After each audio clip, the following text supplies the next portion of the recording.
కలిసి మాట్లాడేసి వద్దామని కృష్ణను కూడా నేను ఆహ్వానిస్తే నేను చెప్పగానే ఇమీడియట్గా కృష్ణ రావడం జరిగింది.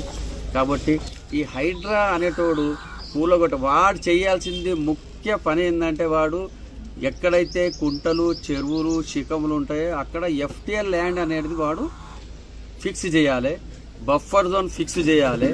అవి ఏమన్నా అన్యాక్రాంతం అయితే ఏదన్నా అది గ్రాబ్ అయితే అవిటిని ప్రొటెక్ట్ చేసుకోవాలి. వాళ్ళ జీవోలో క్లియర్గా రాసి ఉంది, అది చేయడు. ఆయన ఎవడో పోయి కంప్లైంట్ ఇస్తేనంట ఓన్లీ వాడు ఏం చేస్తుండే, ఏదైనా హౌసింగ్ సొసైటీ హౌసింగ్ లేఅవుట్ ఉంటే దాని మీదనే పడుతున్నాడు వాడు.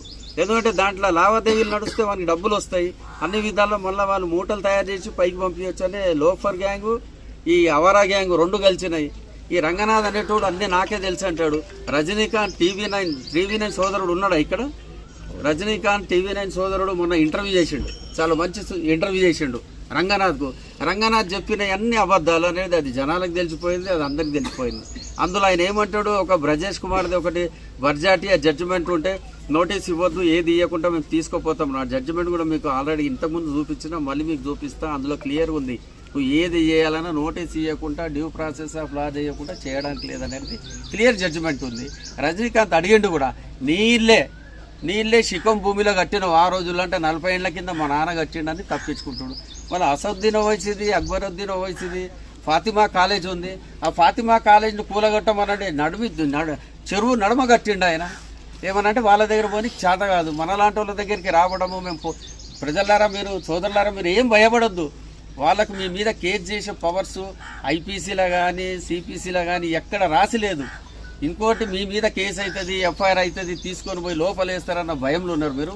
వాళ్ళు వస్తే వాళ్ళని గల్లబట్టి వాళ్ళ బండి నిలబెట్టి మీరు ఎందుకు వచ్చారు? ఈ విలేజ్లో గవర్నమెంట్ ల్యాండ్ ఉంటే గవర్నమెంట్ ల్యాండ్ మీరు ఏదైనా చేసుకోను.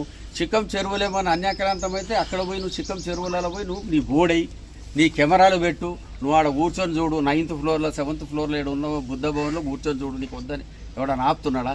కాబట్టి మీరందరూ ధైర్యం తెచ్చుకోండి. మీరు ధైర్యం తెచ్చుకోకుంటే మీ భూములన్నీ లాక్కొని ఇక్కడ వ్యాపారము పెద్ద లెవెల్లో వ్యాపారం చేయాలనేది హైడ్రా ప్లాన్ వేసింది. దాని వెనకాల కూడా కొంతమంది బడా బాబులు ఉన్నారు, వాళ్ళతోటి నెగోషియేషన్స్ మాట్లాడడం అవన్నీ జరుగుతున్నాయి. కాబట్టి నేను మీ మీడియా సోదరుల ద్వారా మీ అందరికీ ప్రెస్ ద్వారా కోరుకునేది ఏంటంటే, దీని మీద జరుగుతున్నది ఒకటి, హైడ్రావాడు తిరిగి ఇక్కడంతా చేసేది ఒకటి. అంటే హైడ్రావాడు కూడా ఒక ఏజెంట్గానే పనిచేస్తున్నాడు ప్రభుత్వానికి, వాడు ఒక గవర్నమెంట్ ఆఫీసర్గా పనిచేయడం లేదు. రంగనాథ్ అంటేనే నేను అంటున్నాను కదా, అవారా బ్యాచ్కి ఆయన పెద్ద లీడర్, ఆయన నాయకత్వం వహిస్తాడు అవారా బ్యాచ్కి.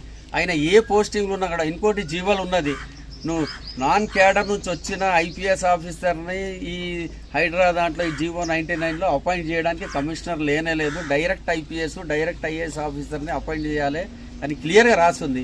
అయినా అందులో చేయకుండా ఈయనని పెట్టి ఈయన ద్వారా వాళ్ళకి లాభం ఏముంది తెలియదు చేస్తున్నారు. కాబట్టి నేను మీ ద్వారా కోరుకునేది ఏంటంటే, ఈ ఐలాపూర్ విలేజ్లో కానీ కిష్టారెడ్డిపేటలో కానీ అమీన్పూర్లో కానీ వాళ్ళు వచ్చి క్లియర్గా కోర్టు చెప్తుంది, మీరు బఫర్ జోను ఎఫ్టీఎల్ ఫిక్స్ చేసిన తర్వాతనే మీరు ఆ ల్యాండ్స్లలో పోవాలి, ఆ ల్యాండ్స్లలో చేయాలని.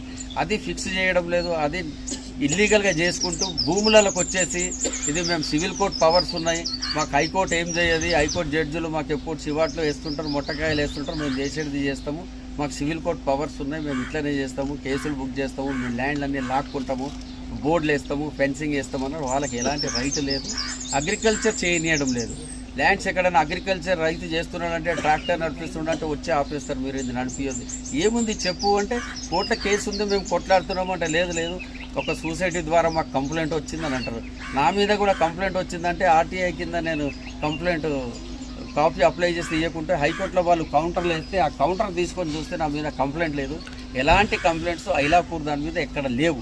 కంప్లైంట్ ఉన్నోడు ఏదైనా కంప్లైంట్ ఇస్తే వాన్ రైట్ ఏముందో ఆ రైట్ చెప్పమనండి, దానికి మేము అన్నిటికీ రెడీ.